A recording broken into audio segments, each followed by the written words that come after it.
வலிக்கணும்மா. வணக்கம். இன்னைக்கு வியாழக்கிழமை இரவு நேர வணக்கம். என்ன பண்ணுறீங்க? நீங்களாம் என்ன பண்ணுறீங்க? நான் காய் நறுக்கலான்ட்டு எடுத்துகிட்டு வந்தேன். காய் நறுக்கிறேன். நாளைக்கு பீட்ரூட்டை பொரியல் பண்ணலாம். பீட்ரூட் கிடக்கு. கத்திரிக்காய் சாம்பார் வச்சுட்டு பீட்ரூட் நறுக்கிட்டு இருக்கீங்களா? பீட்ரூட்டு தோல் உரிச்சிட்டு கழுவிட்டு தான் சீவணும். பீட்ரூட் என்னவா போடலான்னு இருக்கீங்க? பீட்ரூட்டு சின்ன சின்னமாக இந்த இதில் சீவிட்டு பொரியல் பண்ணால் சூப்பராக இருக்கும். வெங்காயம்லாம் போட்டு, வெங்காயம் பச்சை மிளகா போட்டு உடம்புக்கு நல்லது. சரி, நாளைக்கு அதை செஞ்சுருவோம். குழம்பு மம்மி? குழம்பு கத்திரிக்காய் குழம்பு வச்சுக்கிட்டு. இன்னைக்கும் கத்திரிக்காயில் ஏதோ செய்தீங்க மம்மி? இது கத்திரிக்காய் மசாலா.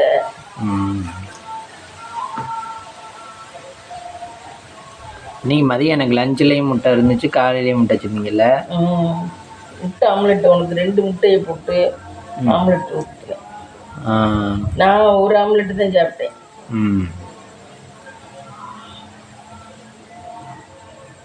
வலிக்கு நம்ம இன்னைக்கு டே எப்படி போச்சு? இன்னைக்கு டே பரவாயில்லாமல் போச்சு. காலையிலேருந்து என்னென்ன ஒர்க் பார்த்தீங்க? செடிக்கெல்லாம் இன்னைக்கு தண்ணி விட்டேன். ஆனால் செத்ததே நிறைய வளர்ந்துருக்கு. அது யாரையாவது கூப்பிட்டு பிடுங்க சொல்லணும். செத்து நிறைய இருக்கு. கண்ணில் வர சொன்னானே. சொல்லலாமே. செடி செத்தையெல்லாம் வாரத்துக்கு ஒரு தடவை கை வச்சுக்கிட்டே. ஆமாம், கை வச்சுக்கிட்டே இருந்தாதே, இல்லைன்னா அது இதுவாகவே இருக்க மாட்டேங்குது. அது மட்டும் இல்லை, எல்லா தூசியுமே எல்லா பொருளையுமே தூசி அடையுது. கிரில் கேட்டு, காரு, என்னோட கம்ப்யூட்டர் டேபிள் எல்லாமே சுத்தமாக பண்ண. கை வச்சுக்கிட்டே இருந்தாதே எந்த சாமானும் சுத்தமாக இருக்கு. ஏன் டெய்லி எடுக்கிறேன் 2 வீலர் பல்சரு, அது எவ்வளோ தூசியாக இருக்கு பார்த்தீங்களா? அதையும் கழுவுனாதே, எல்லா பொருளையுமே கழுவுனாதே. ஆனால் நம்ம படுக்கிற கட்டில் மட்டும் கழுவ வேண்டாம். ஆமாம், அதையும் நான் எப்போயுமே உதறி டெய்லி விரிச்சு தான் படுக்கிறது. நான் ஏம்ட்டு பெட்டு டெய்லி ஒரு உதறி விரிச்சிடுவேன். ஓம்ட்டு பெட்டு எனக்கு டைம் கிடச்சிச்சுன்னா உதறி விரிப்பேன், இல்லைன்னா அப்படியே போட்டுருவேன். சுத்தமே பண்ண வேண்டாங்கிற பொருள் எதுவுமே சுத்தமே பண்ண வேண்டாங்கிறது பொருள் எதுவுமே கிடையாது. நம்ம கை வச்சுக்கிட்டே இருந்தாதே எந்த பொருளுமே நல்லா இருக்கும்.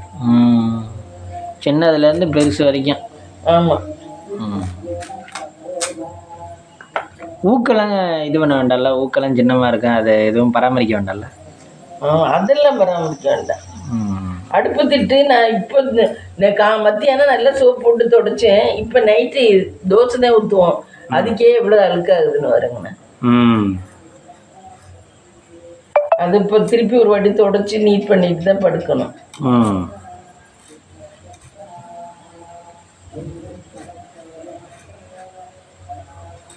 உங்கள் ஊரில் ஏதோ பாட்டு பாடுது. கோயிலில் என்னன்னு தெரியல, ஒன்றுமே தெரியல நமக்கு. அவங்கள்ட்ட கேட்கலையா? அவங்க வீட்டுக்கு போயிருந்தீங்க? அவங்களுக்கு கோயிலை பற்றியெல்லாம் தெரியாது ரொம்ப. யாரும் சொல்லலையாம்மா? நம்ம தான் இங்கிட்ட வந்து தனியே கிடக்கிற மாதிரி கிடக்கிறோமே, ஒன்றுமே தெரியல.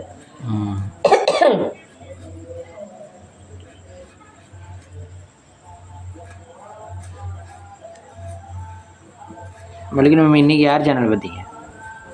இன்னைக்கு யார் சேனல் பார்த்தேன்? சுரேஷ்குமார் சினேகர கன்னியாவுக்கு ஒன்று பலாப்பழம் கொடுத்துருக்கேன் கிஃப்டா. அவங்களுக்கு 2 பிள்ளை வந்திருக்கு சினேகர கன்னியாவுக்கு. அவங்க வீட்டில் போய் அம்மாவும் பையனும் போய் பலாப்பழம் இங்கேருந்து கொண்டு போனாலும் எப்படின்னு தெரியல, அங்கே கொண்டு போய் கொடுத்துருக்காங்க.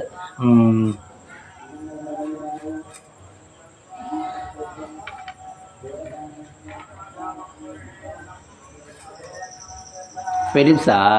பெருசு பலாப்பழம். அவங்க ஊரில் பலாப்பழம் கம்மியாக கிடைக்கும்னு நினைக்கிறேன்னு. தெரியல. அவங்க சினேக கன்னியா எங்கே இருப்பாங்க? சென்னையில் தான் இருப்பாங்க. அப்புறம் இவன் எப்படி போயிருக்கேன் அம்மாவை கூட்டிகிட்டு? தெரியல, ஒரு வேளை பார்க்கணுன்றப்பால என்ன தெரியல, எப்படி போனான்னு தெரியல. அவன் என்னமோ போடுறதுலாம் அதிசயமாக இருக்கு. அவன் போடல, இதில் கலாட்டாவில் போட்டாங்க. அவன் இந்த ஜங்ஷன்லாம் வச்சு சாப்பிட்டெல்லாம் போடுறான் எல்லாமே. இது ரயில்வே ஸ்டேஷனில். வாங்க இன்னைக்கு நம்மளோட என்ன சோறு பார்க்கலாம். அதெல்லாம் பார்ப்பீங்களா? அதெல்லாம் இப்போ காணும். இப்போ ஜங்ஷனுக்குலாம் போகல. முன்னாடி எதுக்கோ போனேன் இருக்கு. இப்போதான் ஜவுளி கடை வச்சுட்டேன், அதனால போகிறது இல்லை. முன்னாடி யார் யாரும் வீட்டுக்கெல்லாம் போனோம்ங்க. அம்மாவையும் கூட்டிகிட்டு தான் போயிருப்பேன். காரில் போயிருப்பானான்னு தெரியல. ஆனால் இப்போ நல்லா தான் சம்பாதிக்கிறேன்.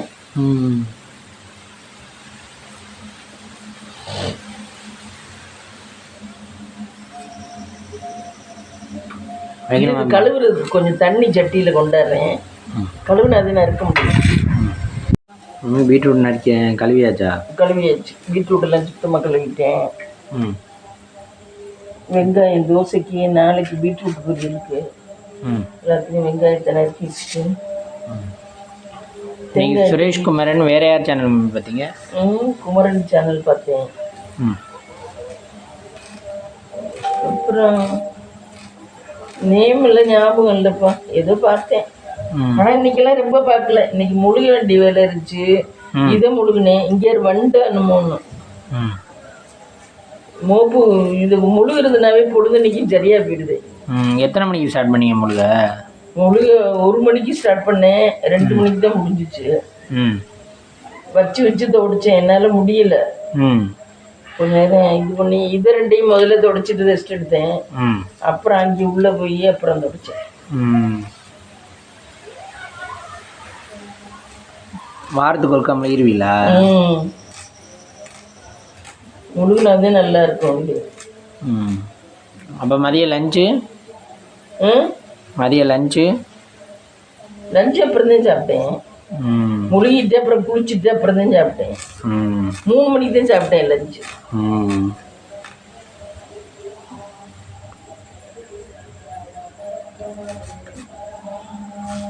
பீட்ரூட்லாம் எதுல மம்மி காய்க்கும்? மரத்துலையா? இல்லை அடியில் விளையுமா பீட்ரூட்டு? மண்லையா? மண்ணில். ஆமாம். அதனால தான் பீட்ரூட்டு இதுக்கெல்லாம் ரொம்ப சாப்பிடக்கூடாதுங்கிறாரு அந்த எஸ்ஜே ஹார்ட்ஸ் டாக்டர். ஆமாம், பீட்ரூட்டு இந்த சமைச்சு சாப்பிடலாம், இந்த மாதிரி குடிக்காதீங்கிறாரு ரொம்ப. ஏன்னாக்கா அது வந்து அடியில் விளையிறது. உருளைக்கிழங்கு மாதிரி அடியில் விளையிறதான் பீட்ரூட்டும். மண்ணுக்கு அடியில். ஆமாம், வேரில் விளையிறது. ஆமாம், பீட்ரூட்டு, குச்சிக்கிழங்கு, இந்த மாதிரி கிழங்கு வர்க்கங்களே அப்படித்தான். கருணக்கிழங்கு, உருளைக்கிழங்கு, இந்த கிழங்கு வர்க்கங்களே அப்படித்தான் விளையிறதான். அதனால அவர் ரொம்ப யூஸ் பண்ணாதீங்கிறார். ஓ, அது மண்ணுக்குள்ளே விளையிறனால. மண்ணுக்குள்ளே எவ்வளோ இப்போ 1/2 கிலோ 1/4 கிலோ அப்படி காய்ச்சிட்டோங்க மேலே? எப்படி இல்லை, ஒரு செடிக்கு கொத்தா இருக்கும். ஒரு கொத்து செடி, ஒரு செடி இப்படி பிடுங்கினோம்னா அதில் கொத்தா இருக்கும்னு நினைக்கிறேன். குச்சிக்கிழங்குலாம் அப்படிதான் இருக்கும், பார்த்துருக்கேன். இஞ்சி எல்லாம் இதில் விளையும்? இஞ்சியும் மண்ணுக்கடியில் தான் விளையும். மண்ணுக்கடியில்.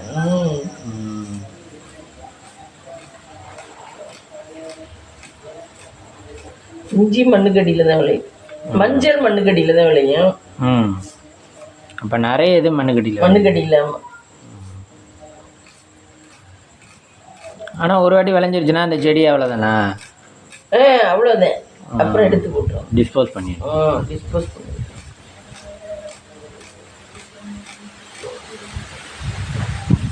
அவரைக்காய் பீன்ஸ் எல்லாம் மம்மி? அவரைக்காய் பீன்ஸ் எல்லாம் செடியில் காய்க்கிறது. பீன்ஸ், அவரைக்காய் இதெல்லாம்.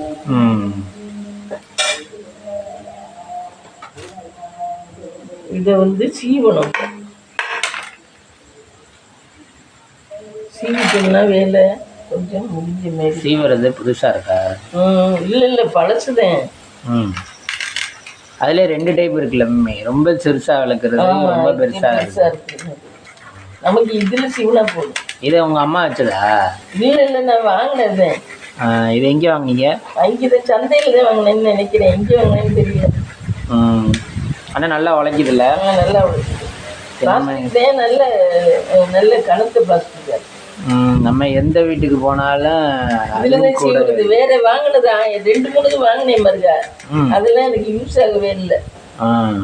இது யூஸ் ஆகுற மாதிரி அது யூஸ் ஆகல. அதனாலதான் இதையே பண்ணியது. இப்போ இதே மாதிரி தேங்காய் திருக்கலாமா மம்மி? தேங்காய் அப்படி திருக்க வராது. இதுன்னு இப்படி பிடிச்சிக்கிட்டு இதுங்கிற மாதிரி வருது. தேங்காய் அப்படி கொட்டை வச்சியோட இருக்கு. ஆமாம். எப்படி திருக வரும்? ம். அப்போ வேற ஒரு சாதனம் அதுக்கு இது மாதிரி கண்டுபிடிச்சாங்க. கண்டுபிடிக்கல. ஆனால் தேங்காயும் இப்படி உரசனா வரும்ல? உரசனா வரும். ஆனால் இப்படி கரெக்டாக வராதுன்னு நினைக்கிறேன். அதுக்குதான் உள்ள ஆழம் போய்கிட்டே இருக்கு தேங்காய். இது ஆழம் இப்படி இப்படி உருண்டாப்புல இல்லையே, உள்ள ஆழமாவும் நடுவுல பருப்பு இல்லாம தானே இருக்கு. அதனால எப்படி பண்றது? உள்ள எதையாவது கொடுத்து திரும்பினாதான் தெரியும். அதனாலதான் கஷ்டமா இருக்கு. அதனாலேயே நிறைய பேர் தேங்காயை உபயோகப்படுத்துறது இல்லை. உபயோகப்படுத்துற எல்லாரும் கீரி போட்டிருக்கா. மிக்சியில் இதில் கத்தியில் நறுக்கிவிட்டு மிக்சியில் போட்டு யூஸ் பண்ணுறாங்க. எல்லாரும் யூஸ் பண்ணுறாங்க. யூஸ் பண்ணாம எல்லாம் இல்லை. ஈஸியான வழியாக கத்தியில் இதில் விட்டு சின்ன சின்னமாக நறுக்கிவிட்டு அதை மிக்சியில் போட்டு யூஸ் பண்ணுறாங்க.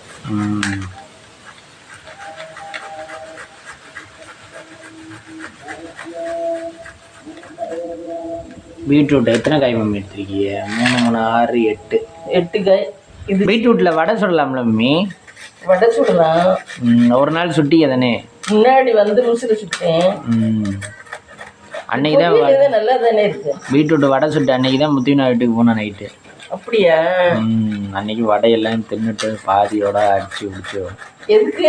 நைட்டுக்கு அவள் கார் அனுப்பிச்சிடுன்னு சொல்லி போனது. ஓ அப்படியா? அந்த புள்ள வயிற்றுல இருக்கலையா? பீட்ரூட் வடை அன்னைக்கு அது மறக்க முடியாது. பீட்ரூட் வடை சாப்பிட்டோம் அன்னைக்கு. பீட்ரூட் பொரியலே நல்லா தான் இருக்குது. சூப்பராக இருக்கு. இருந்தாலும் வடை டேஸ்ட் அளவுக்கு வராதுல்ல. உங்களுக்கு ஞாயிற்றுக்கிழமை காலையில் இப்போ பருப்பு வடை வாங்கிட்டு வர்றதே உங்களுக்கு பிடிச்சிருக்கு தானே? அது மாதிரி வடை எல்லாருக்கும் பிடிக்கும் தானே? எண்ணெயில் போட்டு எடுத்துறாங்க. பருப்பு வடை நல்லா தான் இருக்கு. கடலைப்பருப்பு வேற என்ன சேர்ப்பாங்கன்னு தெரியும். அதுக்கு நம்ம ஒரு நாள் ட்ரை பண்ணி பாருங்க. எனக்கு அந்த வடை சுட தெரியாது. எப்படி சுடுவேன்னு தெரியாது. இது வரைக்கும் சுட்டதே இல்லைண்ணா. அப்படியா? என் காலத்துக்கு. வேணும்னா 5 ரூபா காசு கொடுத்து சாப்பிட்டுக்கலாம். ஆமாம். ஆனால் அது ஈஸியாக தான் இருக்கும். இந்த வடையை விட அந்த வடை ஈஸியாக தான் இருக்கும். நம்ம சுட்டு பழக்கம் இல்லை. ஆனால் அது பருப்பு ஆட்டி வைக்கணுமா இல்லை எப்படி? மிக்சியில் அரைக்கலாம்னா இப்போதான் வந்துருச்சு. மிக்சியில் போட்டு தட்ட வேண்டியது. இப்போதான் மிக்சி வந்துருச்சு. எதுக்கு ஆட்டுறோம்?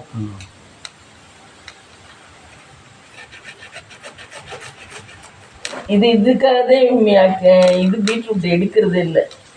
இப்படி சிரமப்பட்டு திருக வேண்டியதா இருக்கு. வேலை வெட்டி இல்லைன்னா இதை செய்யலாம். என்ன மெனக்கிட்டு வேலை வெட்டி நிறைய இருக்கும்போது இதெல்லாம் சமைக்க முடியாது. அப்ப இன்னொன்னு பண்ணிருக்கலாம்ல, பீட்ரூட்டை நறுக்கி போட்டு உருளைக்கிழங்கையும் நறுக்கி போட்டு மசாலா. அது சாப்பிட பிடிக்க மாட்டேங்குது. ரொம்ப ஹார்டா இருக்குமே. இப்படி துருவலா இருந்தா சாப்பிட ஈஸியா இருக்கு. வாய்க்குள்ள போறது ஈஸி. ஆமா. அது நம்ம கடிச்சு சாப்பிடுவோம். வேகிறது ஈஸியா வந்துருது. வெஜிடபிள் போட்டு வெங்காயம் பச்சை மிளகாய் போட்டு கருவேப்பிலாம் போட்டு இதையும் போட்டு கிண்டிட்டு மேலே கொஞ்சம் தேங்காய் போட்டு இதில் போட்டோம்னா முடிஞ்சிச்சு. வேலை முடிஞ்சிச்சு. குக்கர்ல எல்லாம் வேக வைக்க வேண்டாம். ஒரு 5 நிமிஷம் வெந்துடும். இப்படி பூவா திருக்கணும்னா.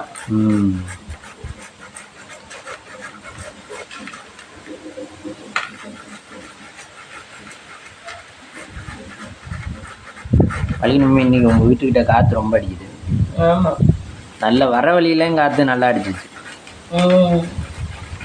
நீ பகலில் காற்று ரொம்ப இல்லை, இப்போ தான் அடிக்குது. ஆனால் எல்லா இடத்துலையும் மழை வரும்னு சொல்லியிருக்காங்க நியூஸில். இங்கே மட்டும் மழை வரல.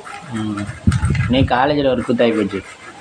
ஃபஸ்ட் இயரில் ஒரு பையன் ஒரு பொண்ணை பார்த்து லவ் பண்ணுறேன்னு சொல்லி அவனை எத்தனையோ வாட்டி வான் பண்ணியிருக்காங்க. வான் பண்ணதும் சரியா இல்லை. அவன் திரும்ப அந்த பொண்ணையை தான் பார்த்துக்கிட்டு இருந்திருக்கேன். பாய் விட்டு பொண்ணு. இவன் என்னாச்சு கேஸ்ட தெரியல. எல்லா சாருக்கும் எல்லா இதுக்கும் தெரியுமா. அவங்க அப்பா அம்மா இன்னைக்கு வந்துட்டு பொண்ணோட அப்பா அம்மா வந்து எல்லாம் பைசா எல்லாம் பண்ணா திரும்ப திரும்ப அந்த பொண்ணு முன்னாடியே தெரிஞ்சுக்கிட்டு இருக்கேனா. அவங்க அப்பா கோவப்பட்டு பேசி விட்டாப்புல. அப்புறம் போவோம் சரி நீங்கள் போங்கன்னு அனுப்பி விட்டாங்க. அந்த பொண்ணு இவர் தென்னாடு சொல்கிறாரு, பொண்ணெல்லாம் இப்போ நடிக்குது சார், அதுவும் இது இல்லாமலாம் இவன் பண்ணியிருக்கேன். ஆமாம். இப்போ ஏதோ பின்னாடி வலிய மாட்டேங்க. அப்படின்றாரு. அந்த பிரச்சனை போயிட்டு இருந்துச்சு மதியம். அது அப்புறம் ஓனருக்கு ஒருத்தர் எடுப்பார், அவர் தான் வந்தார், வெள்ளை சட்டையை போட்டுக்கிட்டு வந்து அப்புறம் அந்த மாதிரி தீர்த்து வச்சார். அச்சடி விலகிட்டாப்புல. அவர் ஆளையே காண எங்கிட்ட எஸ்கேப் ஆயிட்டார். பிரச்சனை வருதுன்னா எஸ்கேப் ஆயிட்டாங்க. எங்க பிரச்சனை பெருசா போயிடும். காலேஜுக்குள்ள அவங்க அப்பா அம்மா வந்தாங்க. பொண்ணுகளை யாரும் ஆம்பளைக்கு தான் கட்டி கொடுக்க போறாங்க. லவ் பண்ணா என்ன கட்டி கொடுத்தாருங்க அவங்க. இது நம்ம சமுதாயம் நாளைக்கு சொந்தக்காரன் மற்ற கேஸ்டில் அதுவும் நான் சொல்றாங்க, சொந்தக்காரங்க எல்லாம் ஒத்துக்கணும்னு நினைக்கிறாங்க. நம்மளை ஒதுக்கி வச்சிருவாங்க நிறைய. இது நீயே நான் ஒரு அம்மா சொல்லுது, சொந்தக்காரங்கெல்லாம் ஒத்துக்கல, எங்களை இலக்கமா பேசுறாங்க. நீ செத்தாச்சா அந்த பிள்ளைய, நீ அவனோட தான் கல்யாணம் பண்ணிக்கணும், பண்ணினா நீ செத்து போ, எங்களுக்கு வேண்டாம். அப்ப கோபிநாத் கேட்கிறாரு, பிள்ளைய விட உங்களுக்கு சொந்தக்காரனே முக்கியமா போச்சா? அது மனசு ஏத்துக்க முடியாதுல்ல. நம்ம இன்னொரு கேஸ் சொல்ல வந்தாச்சுன்னா இல்லை, பிள்ளைய நல்ல பிள்ளைகளாக தான் இருக்குதுங்க. பிள்ளைய முக்கால்வாசி நல்ல பிள்ளைகளாக தான். பெற்றோர்கள் தான் நிறைய பேர் இது பண்ணுறாங்க. இல்லை மம்மி, இப்போ ஒருத்தவங்க வீட்டிலே இருக்கோம், ஒருத்தவங்க ஈரோடு இருக்கான்னா அவங்களோட வளர்ந்த விதம் வேறையா இருக்கும். காலையில் இது பண்ணி அது பண்ணி வளர்ந்துருப்பாங்க. கொஞ்சம் பழகையிலே தெரியாமையா இருந்திருக்கும் பெற்றவங்களுக்கு. அப்பவே கண்டிச்சிருக்காங்க. தெரியாம விட்டு விட்டு அப்புறம் கண்டிக்கிறதுனா அது சரியா வருமா? எதையுமே முளையிலே கிள்ளி எறியணும். இப்போ நம்மளுக்கு ஏதோ ஒன்று சாப்பிட ஆரம்பிச்சாச்சுன்னா நிறுத்த முடியுமா? அது மாதிரி ஆசை வந்துருச்சுன்னா நிறுத்த முடியாது. எதுவும் கடவுளோட தீர்ப்பு இல்லாமல் எதுவுமே நடக்காது என்ன. அதனால சரி சரின்னு போகிறத பெட்டர் என்ன கேட்டேன். அந்த மாதிரி அந்த பிள்ளைய செத்து போகுது. கோபிநாத் சொல்கிறாரு, பெத்த பிள்ளைய நீ செத்து போ, ஒரு பிள்ளைய நாங்கள் இல்லைன்னாவது நிம்மதியாக இருக்கும், அவனை கட்டிட்டு நீ இருக்கக்கூடாது.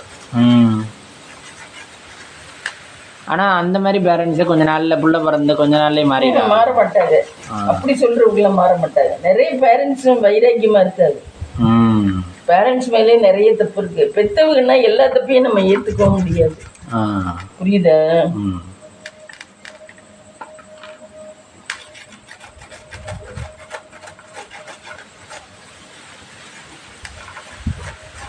ஒரு சில பேரண்ட்ஸுக்கு அவங்களுக்கு சரியில்லாத பேரண்ட்ஸ்கிட்ட வளர்ந்தவங்க பேரண்ட்ஸ் நல்லவங்களா இருக்காங்க. நல்ல பேரண்ட்ஸ்கிட்ட வளர்ந்த பிள்ளைய வக்கரமாக தான் இருக்கு. எங்களுக்கெல்லாம் எதுவுமே கிடைக்கல அப்படிங்கிறத நாங்கள் எல்லாத்தையும் அனுசரித்து கொண்டு போய் தான் ஆகணும்னு நினச்சி கொண்டு போகிற வாழ்க்கை இது. என்ன எல்லாம் கிடைச்ச பிள்ளைய என்ன ஒன்றுது, வாழ்க்கை எப்படி போனால் என்ன அப்படிங்கிற மாதிரி ஒரு மாதிரி கவுத்துருக்குது.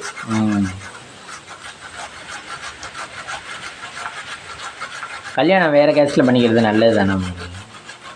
என்ன இப்போ வாழ்க்கை என்ன 60-70 வருஷம் வாழ போகிறோம். இதில் என்ன பிடிச்சவங்களோட வாழ்ந்துட்டு போகிறோம். ஆமாம், அது முறையெல்லாம் மாறிடும்ல. சாப்பாடு என்ன நமக்குன்னு ஒரு ஜீவன், நமக்குன்னு பொண்டாட்டி பிள்ளைங்க இருக்குது. மாறினா என்ன? கோயில் குளத்துக்குன்னு என்ன இப்போ கம்யூனிட்டி கிறிஸ்டினு முஸ்லீம்ஸை பார்த்துட்டோம்னா அப்புறம் அவங்க கம்யூனிட்டியே மாறிடுங்க. ஆனால் மசூதிக்கு போய்க்க வேண்டியதுண்ணா. நம்ம சாமி கும்பிட்டு கொண்டது. இப்போ அம்மாவரசன்லாம் அவன் கிறிஸ்டினு, அவன் இயேசுவை கும்பிட்டுக்க, வேளாங்கண்ணி மத இயேசுவை. அது நம்ம கருமாரியம்மன் முத்துமாரியம்மன் இப்படி கும்பிட்டுக்கோ. ரெண்டு பேர் கேஸ்டையும் கும்பிட்டுக்கிறாரு. 2 பேரும் மனம் ஒத்துதான் இருக்காங்க, நல்லாதான் வாழ்றாங்க. அவங்க என்ன இப்ப குறைச்சல இருக்கு. வேளாங்கண்ணிக்கும் போறாங்க, இந்த கோயிலுக்கும் போறாங்க, சமயபுரம் இந்த மாதிரி கோயிலுக்கும் போறாங்க. நீ பெருசு நான் பெருசு நினைச்சாதான் ஒருத்தர் மாத்திக்கணும். நம்ம கோயிலுக்கும் போகலாம், அவங்க கோயிலுக்கும் போகல, நம்மளும் போகணும். நான் வரமாட்டேன் உங்க கோயிலுக்கு இருக்காரு.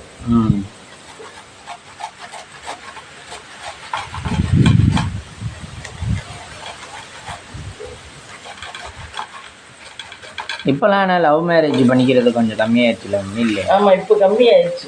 அரேஞ்ச் மேரேஜ் பொண்ணுங்க நல்ல தெளிவாக யோசிக்க ஆரம்பிச்சிச்சு. பொண்ணுங்க நல்ல பிரில்லியன்ட்ப்பா.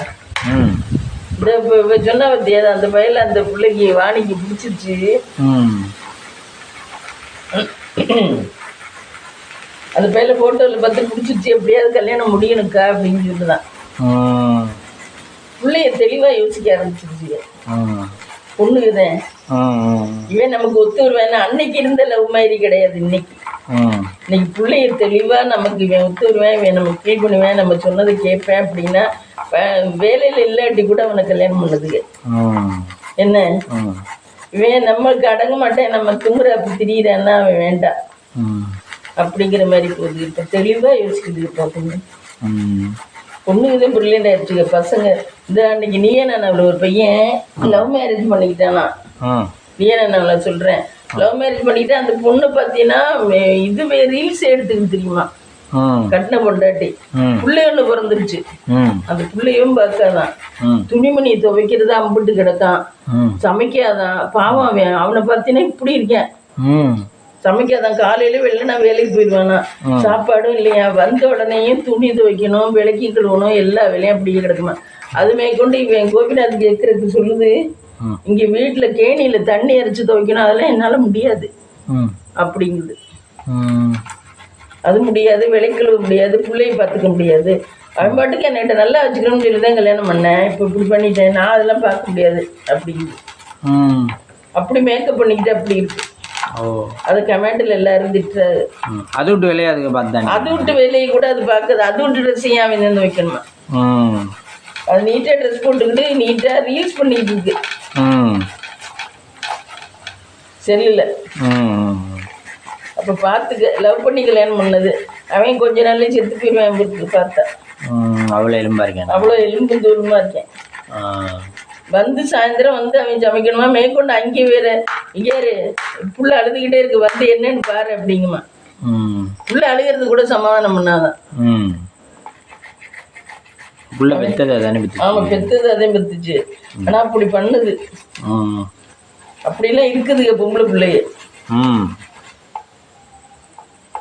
அவன் அழுகாது குறையா, நான் ஏன்டா லவ் பண்ணணும்னு நினைக்கிற மாதிரி அவன் நினைக்கிறேன். அந்த பிள்ளை அதை பத்தி ஃபீல் பண்ணல. அது அடுத்தவன் எவனாவது நல்லா வச்சுக்கணும்னு சொல்லிட்டா அது நல்லா இருக்கு பார்க்க ஆளு, அது போயிடும். அது இப்ப யோசிக்கிற மாதிரி எல்லாம் இல்லை. அதே சொல்லல, முழுசு நினைஞ்சவங்களுக்கு முக்காடு இருக்கு, தேவையில்லை. எதையும் ஃபீல் பண்றவங்க தான் ஃபீல் பண்ணிக்கிட்டே உட்காந்துருக்கணும். எதையும் யோசிக்காதவங்க செத்தாலும் ஒண்ணுதான், வாழ்ந்தாலும் ஒண்ணுதான் அப்படிங்கிற மாதிரி இருக்காது. அந்த பிள்ளைலாம் அந்த டைப்பு. ஒன்ட்ட வாழ்றதுன்னா எவன்ட்டே போய் வாழ்ந்துட்டு போறேன் இப்போ அப்படிங்கிற டைப் பிள்ளைய நீ வச்சுக்க. அவன் பாவம் எவ்வளவுதான் கஷ்டப்பட முடியும். வீட்லயும் வேலை பார்த்து, வெளியும் வேலை பார்த்து, இதுக்கு காசை கொண்டாந்து கொடுக்கணும்ல சம்பாரிச்சு. அதுவும் இதுக்கு மேக்கப் பண்ணிக்கிறதுக்கு அவ்வளவு கொடுக்கணுமா. ஆமா, நீட்டா இருக்குன்னு சொல்றீங்கல்ல. ஆமா, நீட்டா இருக்கு. அப்ப அதுக்கு கோபிநாத்துக்கே கோவம் வந்துச்சு. கமெண்ட்ல அப்படி போடுறாங்க இப்போ லேடிஸ் எல்லாம், நீ எல்லாம் கெட்ட கெட்ட வார்த்தையா அந்த பிள்ளைய போடுறாங்க.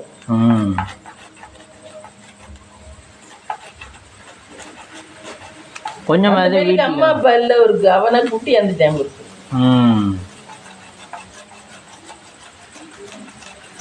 கொஞ்சமாவது வீட்டில் இருக்கவங்க கஷ்டத்தையும் புரிஞ்சுக்கணும்ல மம்மி. அதெல்லாம் புரிஞ்சுக்காது. இந்த காலத்து பிள்ளைய எதுவுமே புரிஞ்சுக்கிறது இல்லை. நீ இப்போ இந்த கல்யாணம் பண்ணி வச்சாலும் அந்த பிள்ளைய புரிஞ்சுக்கிறது இல்லை. நான் சௌரியத்தை அனுபவிக்க மட்டும் நான் வரேன், என்ன கஷ்டத்தை அனுபவிக்க நான் வரல. கஷ்டமா நீயே பண்ணிக்க, நான் எங்க அம்மா வீட்டுக்கு போறேன். அம்மா வீட்டுக்கு போய் எங்கேயோ கஷ்டமா இருந்துச்சுன்னா அந்த கஷ்டத்தை ஏத்துக்குதுங்க, அம்மா வீட்டு கஷ்டத்தை ஏத்துக்குதுங்க. புருஷன் வந்துட்டா நான் அப்படியே சொக்குன மாதிரி தான் இருக்கணும், மகாராணி மாதிரி இருக்கும், மகாராணி மாதிரி இருக்கணும். எல்லா பிள்ளையும் அப்படித்தான் நினைக்குது.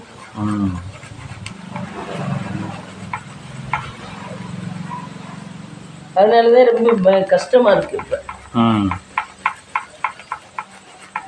அதுக்கெல்லாம் ஓகே ஆகுற ஆம்பளையா இருந்தா கல்யாணம் பண்ணதுங்க, இல்லைன்னா இல்லை. ரெண்டாவது மணி மைண்டடாவும் இருக்குது. மணி நிறைய சம்பாதிக்கிறானா, சம்பாதிக்கிறத விட ஆட்டம் ஆடலாம். மணியில கருத்தா இருக்குது. ஆமா, மணியில கருத்தா இருக்குது. அந்த பிள்ளை அதே சொல்லுது, தண்ணி கேணியில இறைச்சி ஊற்றி துவைக்கணும். என்னால அதெல்லாம் முடியாது சார்.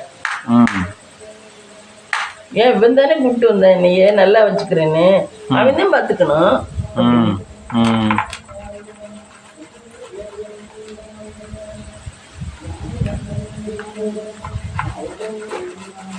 இப்போவுமே நிறைய ஊரில் கிணத்து தண்ணி இருக்காங்க.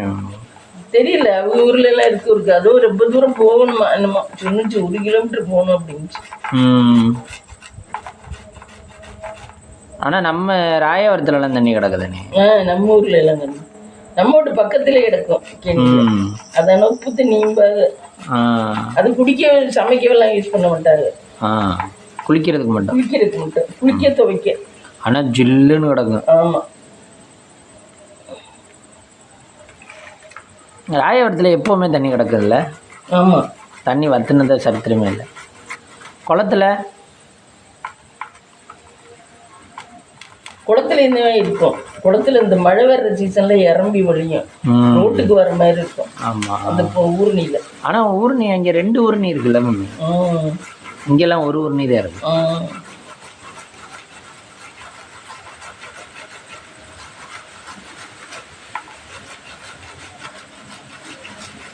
அன்னைக்கு நான் பண்ண மாதிரிலாம் இந்த காலத்துல ஒரு பொண்ணும் இருந்து குடும்பம் நடக்குது. ஆனால் அது உண்மையிலேயே அது உண்மையாக தான் எனக்கு தோணுது. இப்போ நான் மட்டும் என்னத்தை இதுன்னு எனக்கு என்ன பெருமை இருக்குது யோசிச்சு பாரு. இப்போ நீங்கள் கரெக்டாக செட்டில் ஆகி இருக்க முடியுதுல்ல? செட்டில் ஆகி இருக்குல்ல, அது வேறு விஷயம். எனக்கு என்ன பெருமை இருக்குது யோசிச்சு பாரு. என்னை அம்மா வீட்டில் ஆதரிக்கிறாங்களா என்னமோ நான் தப்பு செஞ்ச மாதிரி தான் அவங்களும் நினைக்கிறாங்க. என்ன மாமியா வீட்லையும் சரியா 2 பிள்ளைய வச்சுக்கிட்டு புருஷன் இல்லாமல் இந்த அளவு வளர்த்து பெருமையாக இருக்காளே அப்படின்னு ஒருத்தராவது நினைக்கிறாங்களா? வளர்ப்புல உள்ளவங்க இல்லை, கிடையாது. அப்புறம் என்ன நான் வாழ்ந்தேன் வாழ்க்கை. இதுக்கு நானே எப்படியோ இருந்துட்டு போயிருக்கலாமே. என்ன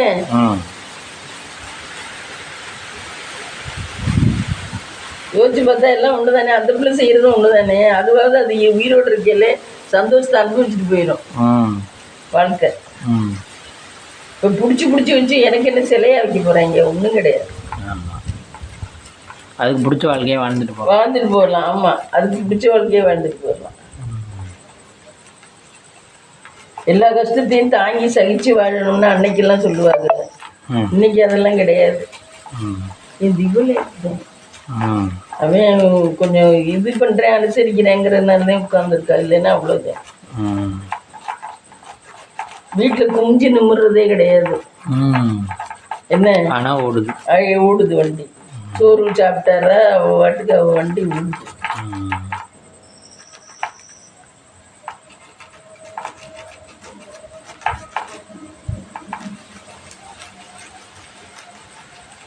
அதெல்லாம் கடவுள் தலையில் எழுதியிருக்காரு. சுகமாக இருக்கணும்னு ஒருத்தருக்கு எழுதியிருக்காரு.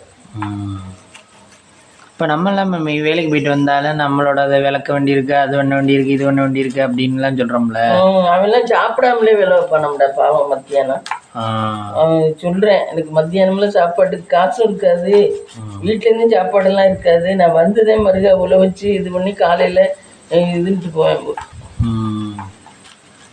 அப்படிலாம் கஷ்டம். அதெல்லாம் கஷ்டம். அதெல்லாம் எத்தனை நாளைக்கு உயிரோடு இருக்க முடியும்? பொண்டாட்டிங்கிறவ அதை அனுசரிக்கலைன்னா அப்புறம் என்னடா? பொண்டாட்டி தான் உன் கூட இருக்கிறவ, நீ சம்பாதிக்கிறத வாங்கிக்கிறவ. இதே நல்லா சம்பாதிச்சா அவ தானே வாங்கிக்க போகுது. அந்த பிள்ளை ரீல்ஸ் பண்ண முடியும். அதுல இருந்து ஏன் சொல்லுமா? ரீல்ஸ்னா என்ன? அதான் ஷார்ட்ஸா? ஓ, அதுல இருந்து வரும் இருக்கு காசு. எங்கே வரும்? அது 3 மில்லியன் தொட்டா தானே வருமாமே. ஓ, தெரியல. ரீல்ஸ் போனதுன்னு சொன்னிச்சு. வலிக்கணுமா? நம்ம ஒரு காலத்தில் அப்படி தானே ரீல்ஸ் பண்ணோம். ஆமாம், ரீல்ஸ் இல்லை, நம்ம ஷார்ட்ஸ் போட்டோம். ரீல்ஸ்னா என்ன? ரீல்ஸ்னா அதே மாதிரி தான் ஒன்று. ஃபேஸ்புக்கில் ரீல்ஸ், யூடியூப்பில் ஷார்ட்ஸ். ஓ, வேர்டு தான் வேறு, அதே தான் கிடைச்சி. எப்பவுமே ஒரு காலத்தில் சிங்கிற நல்லா மேக்கப் பண்ணிட்டு நல்ல திறமையாக இருக்க மாதிரி. அது சம்பாதிக்க விட்டேன்னா அது சம்பாதிச்சிடும். அப்போ அப்படியாவது பண்ணணும். ஆமாம், அதெல்லாம் இனிமேல் தானே டிசைட் பண்ணுவாங்க. இப்போதையும் கல்யாணம் 1 வருஷம் தான் ஆயிருக்கும் போல. இப்போதையும் குழந்தை பிறந்திருக்கு.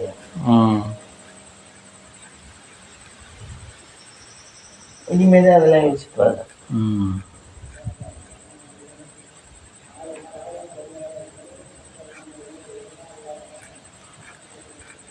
கல்யாண வாழ்க்கை மட்டும் எல்லாருக்கும் சொர்க்கலோகமாகவே இருக்காது. கல்யாண வாழ்க்கையிலையும் 1008 பிரச்சனைகள் இருக்கு. நம்ம நினைக்கிறோம். ஆனால் நம்ம மனசில் உறுதியாக நம்ம அம்மா அப்பாட்ட இருக்கிறத விட நாங்களாம் அப்படின்னு நினச்சி தான் கல்யாணம் பண்ணோம். அம்மா அப்பாட்ட இருக்கும்போது நமக்கு உரிமை இல்லாத மாதிரி இருந்தோம். தனியன்னு வந்ததுக்கப்புறம் எங்களுக்கு உரிமை கிடச்சிச்சு. நம்ம வீடு நம்மன்னு இருக்க மாதிரி இருந்ததுனால தான், அதனால என்ன கஷ்டம் வந்தாலும் அதை தாங்கிட்டோம். எதா இருந்தாலும் வேஸ்ட் பண்ண முடியும்.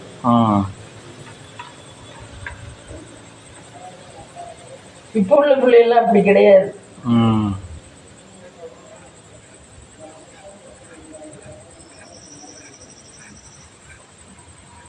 ஒரு சில கல்யாணங்கள் தான் நல்லா இதுவாக இருக்கும். ஒரு சில கல்யாணம்லாம் ஏண்டா கல்யாணம் பண்ணோம்னு தான் இருக்கும். அது நேரம் காலத்தை பொறுத்து, கல்யாணம் பண்ணுற நேரத்தை பொறுத்து. ஆனால் இந்த காலத்தில் யாரும் அப்படி கசந்துக்கிற மாதிரி தெரியல. எல்லாருமே சுமூகமாக போய்க்குது. இல்லை இல்லையா? இல்லை, இப்போ தான் அந்த மாதிரி கசக்கிறதா இருந்தால் தான் விலகிடுது இல்லை. விலகிடுது இல்லை. கசக்கிறதா இருந்தால் தான் விலகிடுது இல்லை. கசந்துக்கிட்டு அதுக்குள்ளே இல்லை. கசந்துக்கிட்டு அதுக்குள்ளே இல்லை. ஒன்று உனக்காக கஷ்டப்பட்டேன் அப்படிங்கிறதெல்லாம் கிடையாது. ஒன்று சுமூகமாக போயிருதுங்க ரெண்டும். ஆமாம். அப்படி இல்லைன்னா ரெண்டு பிரிஞ்சுக்குதுங்க. ஆமாம். சிநேகனுக்கு வயசு 47. கேட்டுக்க. அந்த பிள்ளை கன்னியா எப்படி, அது நல்ல ஆர்டிஸ்டாம்ல. ஆமாம். இவன் சுரேஷ்குமார் சொல்கிறேன். எப்படி கல்யாணம் பண்ணுச்சு? அப்புறம் என்ன பண்ணுறது, அதுக்கும் கல்யாணம் இல்லை இதுக்கும் கல்யாணம் இல்லை. அப்புறம் பண்ணிக்கிற வேண்டியதானே. அதுவும் வயசானதா? கொஞ்சம். ஆமாம், அது நார்மல் வயசோட கூடிருச்சு. என்னென்ன நறுக்கிருக்கீங்க?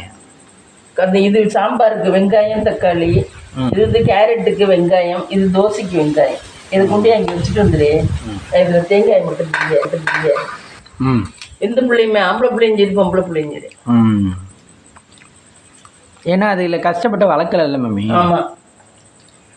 இப்போ அதுகளுக்கு சின்ன பிள்ளையிலே காசுக்கு அதுக்கு இதுக்கு புக்கு வாங்க அதுக்கு இதுக்குன்னு அலைய விட்டுருந்தீங்கன்னா அருமை புரிஞ்சிருக்கும். கேட்ட உடனே குஷ்பு சொல்றா பாரு, அவங்க வீட்டுக்காரர் சுந்தர், அவங்க அம்மா ரொம்ப கஷ்டப்பட்டு தான் வளர்த்துச்சான். எதுவுமே கேட்டோன்னு வாங்கி கொடுக்காதான். அழுது அடம் பண்ணி ரொம்ப கஷ்டப்பட்டு தான் வாங்குவான் சுந்தர். அந்த மாதிரி இருக்கனாலதான் இப்ப அம்மா அம்மானு தாங்குறாரு. அம்மா மேல பாசமா இருக்காரு. இதை கேட்டோடனே வாங்கி கொடுத்துருந்தா அவருக்கு பாசம் இருந்திருக்காரு.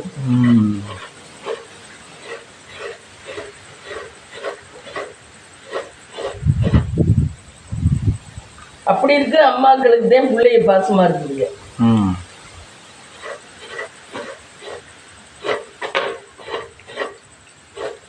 நம்ம பிள்ளைய கஷ்டப்படக்கூடாது, நம்ம தான் கஷ்டப்பட்டுட்டோம், பிள்ளைகளை நல்லா வச்சுக்கோம்னு நினைச்சு பண்றோம் பாரு. அந்த மாதிரி பிள்ளைகள்லாம் அம்மா அப்பா மேலே பாசமா இல்லை. மற்ற விஷயத்தை விடு, அந்த வளர்த்த அம்மா அப்பா மேலே உண்மையான பாசம் கிடையாது.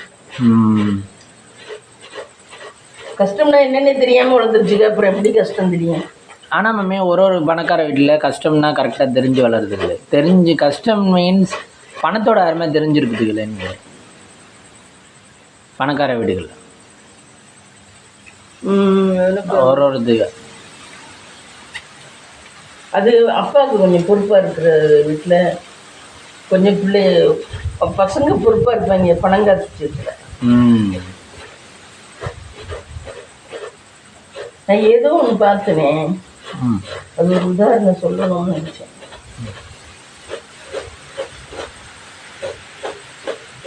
தேங்காய் எதுக்கு மம்மி? நாளைக்கு பீட்ரூட்டுக்கு. இப்போ தொட்டுக்கு சட்னி வேண்டாம், பொடியை வச்சு சாப்பிட்ருவோமா? ஏதோ ஒன்று சட்னி பார்ப்போம், அரைக்க முடிஞ்சா அரைச்சி தரேன். கொஞ்சம் பொட்டுக்கல்ல வாங்கினது அப்படியே இருக்கு. நீ அங்கிட்டு தள்ளி வச்சனால எடுக்கிறதுல இருக்கு, இல்லைன்னா எடுத்து திரும்ப. என்ன உன் காலில் அழுக்கா என்ன? விரல்ல பெரிய விரல்ல அழுக்குட்டேன். அழுக்கு இல்லை, அது அந்த சொரிஞ்சது. ஓ,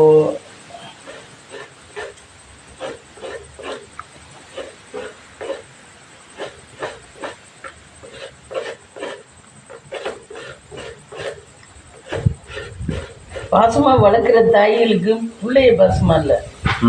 என்ன பாசமே இல்லாம அம்மாவுக்கு அப்படி இப்படி இருக்கிறவங்களுக்கு பிள்ளைய பாசமா இருக்கு.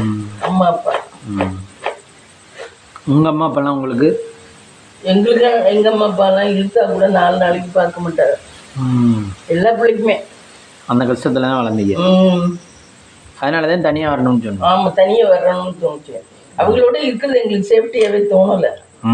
எல்லாருக்குமே, அழகு மாமாவுக்குமே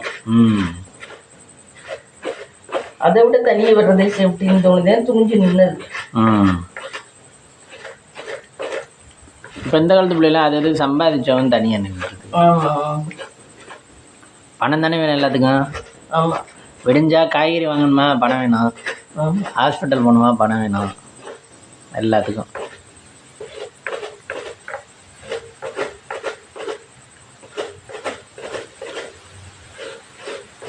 மாமாவெல்லாம் பாவம் அதே கஷ்டப்பட்டாங்க. இழுக்கும் கருமுருன்னு இழுக்கும், அப்படி வீசிங்க ஆஸ்மா வேணுது இல்லை. அதோட பச்சை தண்ணி ஊற்றிட்டு வேலைக்கு போயிடுவாங்களே பாவம். அவன் தொட்டியில் தொட்டி தண்ணி ஜில்லுன்னு இருக்கும், அதை ஊற்றிக்கிட்டு எந்த ஒன்று டிஃபனை சாப்பிட முடியாது. அதை சாப்பிட்டுட்டு வேலைக்கு ஓடிடுவாங்க பாவம். எனக்கு பாசமா மேலே ரொம்ப பாவமாக இருக்கும். எப்படியாவது ஆப்ரேஷன் பண்ணி அந்த இழுப்பை நிறுத்தணும்னு அர்த்தம். ஆப்ரேஷன் பண்ணலாம்னா இங்கே முன்னாடி, ஆனால் கடைசி அதெல்லாம் இல்லை. அப்படியே அப்புறம் எப்படியோ கொஞ்ச நாள் ஆனோன்னா இப்படியே சரியாயிடுச்சு. கொஞ்சம் குண்டா வெயிட் போட்ட உடனே இழுக்கல அவங்களுக்கு. ஏதோ மாத்திரை சாப்பிட்டு அதுக்கப்புறம் ரொம்ப வீசிங் இல்லை. சேலம் போன புதுசுல வீசிங் நிறைய இருக்கும். எனக்கு பாசமா கஷ்டப்பட்டானா எனக்கு மனசே தாங்காது. அது உடம்பு சரியில்லாம கஷ்டப்பட்டாங்கன்னா தாங்காது. நல்லது. ஆமா, அது மாதிரி அழகனும் ஓடி ஓடி கஷ்டப்பட்டுட்டே முன்னேறினேன். ஒன்றும் சௌரியமா இருக்குல்ல. இந்நேரம் கூட பாத்திரம் தள்ளி போட்டு வெளியே ஈரோட்டில் விளக்கிட்டு இருந்தேன்.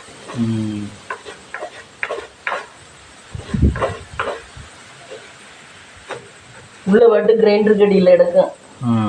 அவள் தேனாச்சுமா பொண்டாட்டி இருந்தா போதும்னு விட்டு வச்சுட்டேன்.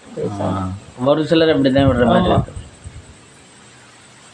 சரி, அதையும் பிரச்சனை பண்ணா அந்த பிரச்சனையும் இல்லை வைக்கணும். அதுக்கு அதை அப்படியே விட்டுருவோம், லூஸ்லேயே விட்டுருவோம் அப்படின்ட்டு விட்டுட்டேன். அவனாலதான் அவங்க வீட்டு குடும்பமா இருந்தது. ஆமா, அந்த மாதிரி நிக்கல சேகர் எப்படி நிக்கல. சேகரை கொழுப்படுத்து அழுந்துட்டேன். சேகரி கெட்ட பழக்கமெல்லாம் சின்ன வயசுலயே கற்றுக்கிட்டு, அதே சொன்னால ஒரு ஏஜில் கெட்டு போனால் திருப்பி வாழ்க்கையில் வரவே முடியாது. ஒரு 17 வயசு 18 வயசுல பசங்க கெட்டு போயிட்டாங்கன்னு வையே, இந்த லேடிஸ் விஷயம் இதுல எல்லாம் கெட்டாங்கன்னா திருப்பி அவங்க திருந்தி நல்லா வரவே முடியாது. மனசை மாற்றிக்க முடியாதா?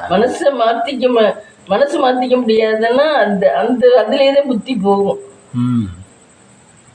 அந்த வயசுல கெட்டவங்க திருப்பி வாழ்க்கையில் உருப்படவே முடியாது. லைஃப் நல்லாவே இருக்காது.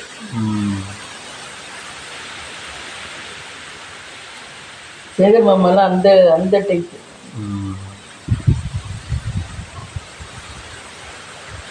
பாசம் அப்படி கிடையாது, அழகு அப்படி கிடையாது.